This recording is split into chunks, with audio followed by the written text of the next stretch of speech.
Welcome to St. Lucy's Guide, a podcast by and for those of us with a disability, and for all who champion our inclusion. Together, we dive deeper into our faith to help our church become a place where everyone truly belongs. I'm pleased to introduce our host, Bob Furtado, a blind public scholar in the field of disability theology. Journey with us into a realm where the rich knowledge and imagination of theologians intersect with the lived realities, fears, and frustrations of disability. Guided by St. Lucy, we move around the walls of prejudice and false teachings, avoiding the pitfalls of misnomers as we head toward that clearing where all have a home. Open your heart, clear the path, and join us as we begin this journey. This is St. Lucy's Guide. Welcome to St. Lucy's Guide. In this episode, we will explore how religious institutions govern themselves and how those internal structures shape the lives of their members.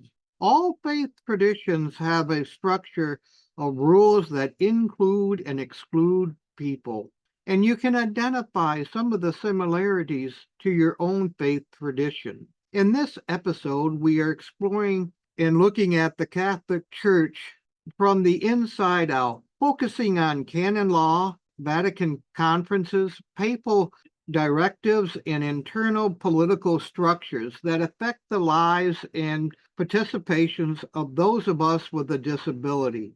We find that the political dimension within the church does not fall within simple binary forms of inclusion and exclusion. This is not a story about public policy or eternal advocacy. It's a story about how the church organizes power internally and how that power shapes who belongs, who leads, and who is heard. First, the church as an internal political system inside the Catholic Church. Politics is expressed through canon law, curial dicasteries, synods and councils, Vatican-hosted conferences, also papal decrees, and motu proprios, episcopal discretion. These structures determine who can be ordained and allowed to enter holy orders, who can serve in ministries, and how sacraments are administered, how accessibility is mandated, how disability is understood within ecclesiastical life. To understand disability in the church, we must understand that the internal political ecosystem and how it works. So to start, canon law. The church's internal constitution, canon law governs the church's internal life. It shapes everything from sacramental access to leadership roles. Part of the development is the historical canonical barriers. Earlier canonical norms explicitly restricted inclusion. For example, ordination with persons with physical disabilities. Also, the liturgical rules for those with sensory impairments, and the eligibility for ecclesiastical offices. These norms reflected ancient assumptions about ritual purity, symbolic representation. But there was a shift. In 1983, we find a change in the canon law, a progress that comes with some ambiguity. The current code removed many explicit prohibitions, but included discretionary categories that still function as barriers. Some key canon laws include Canon 1029, requiring a certain physical and psychological qualities for ordination. Canon Law 1041, listing how irregularities for orders including certain disabilities could be included with the ordination or excluded. Canon 230, governing lay ministries. This is often interpreted in a restrictive way. Also, Canon Law 777, requiring adaptive catechesis, but without enforcement mechanisms. These can be applied inclusively or exclusively depending upon the bishop or the diocese that you live within. Also, within canon law, as a political instrument, canon law is shaped by Vatican consultations, synodal processes, curial interpretations, internal conferences, and study groups. This is where the Vatican level gatherings become crucial. Some of these conferences would include the Vatican Conferences on Disabilities and certain gatherings. Over the past 2 decades, the Vatican has hosted several conferences that reveal how the Church is rethinking disability. These gatherings do not change canon law directly, but they shape the interpretive climate that bishops and canon lawyers operate within and give some flexibility. For example, number one, in 2004, the Church and Persons with Disabilities, the Pontifical Council for the Laity, had themes that included dignity of the disabled Catholics, accessibility, catechesis, inclusion in parish life. This conference initiated internal conversations about canonical barriers as well. The second one is the 2016 Catechesis in Persons with Disabilities, the Pontifical Council for Promoting the New Evangelization, produced internal guidelines encouraging adaptive catechesis, recognition of nonverbal communication, sacramental access for intellectual disabled Catholics. These guidelines influence diocesan sacramental policies. In 2017, the Gift of Disability, the Pontifical Council of Culture, this conference reframed disability as a theological gift, a dimension of human diversity, a challenge to canonical assumptions about embodiment. It sparked internal debates about seminary formation and liturgical roles. In 2021, we have the Towards a Fully Inclusive Church, a diocese for the laity and family life. This event explicitly addressed accessibility in parishes, inclusion in leadership roles, the need for canonical reform. It was one of the first Vatican gatherings to suggest that disability inclusion is a structural issue and not merely pastoral. In 2023, we have the Synod on Synodality listening sessions. Disabled Catholics participated in listening sessions that raised internal questions about representation, accessibility in synodal processes, canonical protections.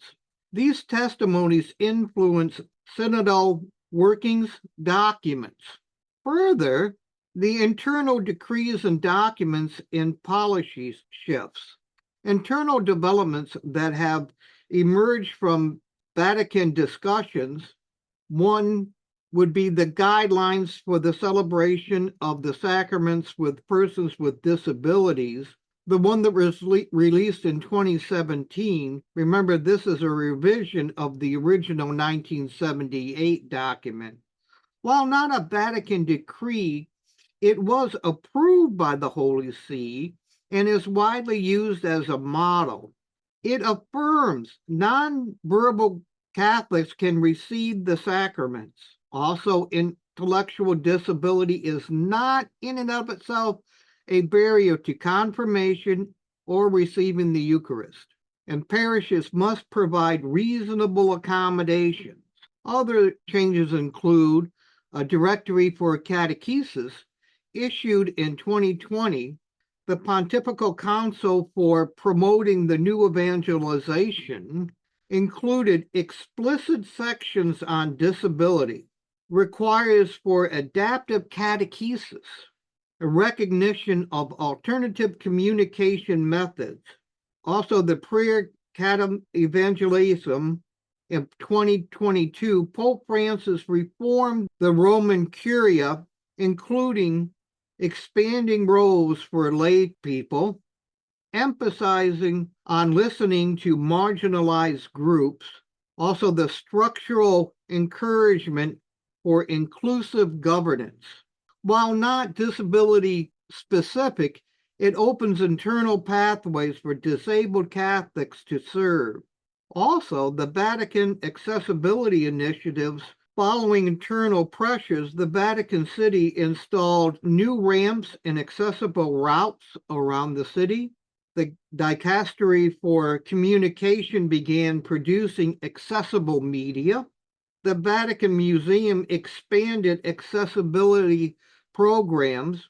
Also, in 2025, Pope Leo changed the rules for employment at the Vatican for persons with a disability, including providing accommodations for doing the job. These are internal policy shifts, not public-facing advocacy, the internal growth within our church. Also, Pope Francis, his internal leadership and examples.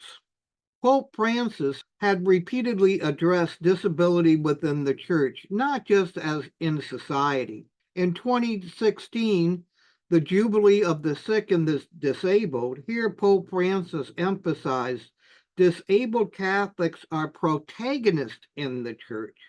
Also, the need for a structural inclusion for those of us with a disability within the church. Also, here he made the rejection of pity-based pastoral models. Again, in 2019, he addressed the Special Olympics International Delegation.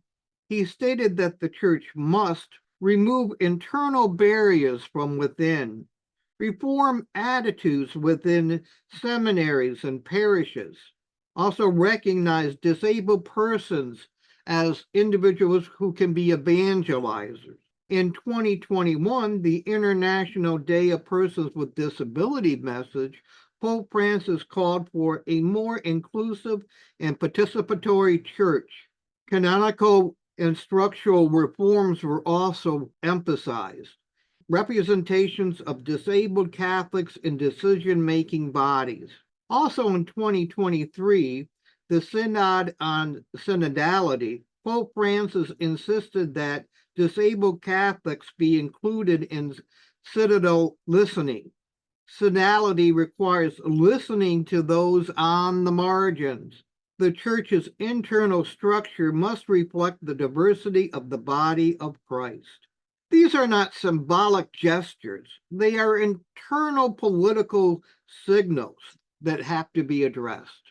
Finally, imagining the canonical reform. Public scholars and canon lawyers have proposed reforms such as explicit canonical protections against disability bias and exclusions, also encouraging universal accessibility standards for the church, and revisions of ordination criteria and representation of disabled Catholics in synods and councils.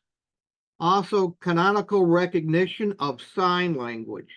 The Vatican conferences and papal directives have led the groundwork for these possibilities. The breakdown comes when the local diocese or the parishes fail to follow these directives or the canon law. The way the system works is that the Vatican will issue decrees and canon laws can be changed, but it is left to each bishop to interpret the change and decide how it is to be implemented. In 2024, CARA, that is the Center for Applied Research within the Apostolate, took a look at how well these groups were doing exactly that in implementing these inclusive measures. The study showed that while pastors are aware of the need, not many things are really being done at the local level, or that they are not being done uniformly across the country. Many adaptive ways of educating our students are simply not being used.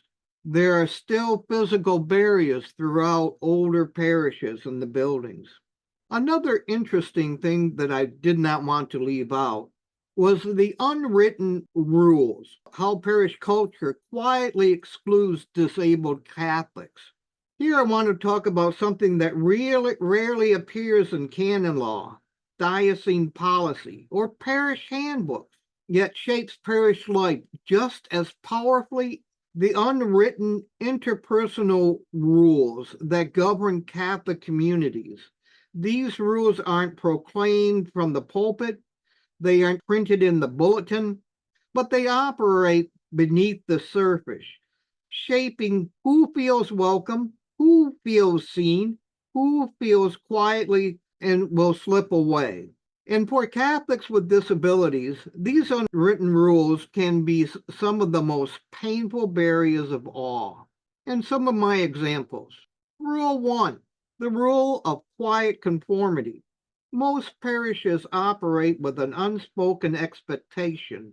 Good Catholics are quiet, still, predictable. But many disabled Catholics, autistic parishioners, people with chronic pain, people who use mobility devices, simply don't fit that mold. When a child vocalizes unexpectedly, when an adult rocks or sways, when someone needs to move during Mass, the looks come quickly: the long stare, the turned head, the whispered comment, the subtle shifting away. No one says, "You don't belong here," but the message is delivered all the same. The second rule, the rule of don't make us uncomfortable. This is quite a pressure in many parishes to avoid anything that disrupts the emotional comfort of the majority. This can show up as impatience with slow movement in the communion line, frustration when someone needs extra time to settle in, or the annoyance when a wheelchair blocks a pew, or discomfort when someone communicates differently. The unwritten rule is we welcome you as long as you don't inconvenience us, but belonging that depends on invisibility is not belonging at all. Another rule, the rule of help means control. Many disabled Catholics describe a dynamic where parishioners rush to help without asking what is actually needed. This can look like grabbing someone's wheelchair handles without permission, insisting on doing tasks for a disabled person, speaking to a caregiver instead of the disabled person, assuming incompetence instead of asking questions. The unwritten rules become we will help you, but on our terms, not yours. This is not hospitality, it is paternalism dressed as virtue. Rule 4, the rule of full participation is optional for you. Even when parishes are warm and friendly, disabled Catholics often encounter a subtle message: we don't expect you to participate fully. This shows up when disabled parishioners are never asked to lecture, serve, or join ministries, or when parents and disabled children are told to stay in the crying room. People assume disabled adults don't want leadership roles, or accessibility is treated as a nice extra rather than a right. The result is a quite quiet sidelining, not out of malice, but out of habit. Rule 5, we don't talk about disability. Perhaps the most powerful unwritten rule is silence. Many parishes, we find that disability is never mentioned in the homilies. Disabled Catholics are not represented in parish leadership. No one asks what accommodations are actually needed. No one acknowledges the barriers that exist. The silent communicates that disability is a private issue, not a communal responsibility. But the body of Christ is diminished when any part of it is just ignored. And finally, the cliques. We know them. They're in every tradition. That is, the cliques, the regulars. Most parishes have a core group of people who sit in the same pews, volunteer for the same ministries, socialize with the same families, make decisions informally before meetings even begin. This group functions as the unofficial gatekeepers of the parish. For disabled Catholics, entering this circle can be impossible. Why? Because cliques tend to gravitate towards people who, one, communicate in familiar ways, move through the space easily, they don't require accommodations, they don't disrupt the social rhythm. If someone communicates differently, moves differently, or needs extra time or support, the clique often doesn't know how to integrate them. So they simply don't. The other clique of the helpers. Another common parish clique is the group of well-meaning volunteers who see themselves as the parish's caregivers. But here's the twist. They often bond with each other more than with the people they serve. This can lead to talking about disabled parishioners rather than with them, making decisions on their behalf, assuming needs instead of asking what they are, treating disabled adults like children. This clique becomes a social bubble that reinforces paternalism. Disabled Catholics remain outside the circle of agency and leadership. The clique, the spiritual proper. Some parishes have unspoken hierarchy of holiness. Those that attend daily mass, the rosary groups, the adorers, the serious Catholics. These groups often bond tightly and unintentionally create a culture where spiritual participation is measured by conformity to certain behaviors. For disabled Catholics who cannot sit still, cannot remain silent, cannot kneel, cannot attend long devotions, cannot follow neurotypical social cues, the message becomes, you don't fit with our model of holiness. This is not theology, it's social pressure masquerading as piety. The other group, the clique, the families. Many parishes are built around family networks that go back decades. This creates insider language, insider jokes, insider traditions, insider expectations. Disabled Catholics, especially those who are single, childless, or socially isolated, often find themselves on the outside of these networks. Even when people are friendly, the social structure is already set. There's no space to enter. How these cliques quietly exclude disabled Catholics. Parish cliques rarely exclude through overt hostility.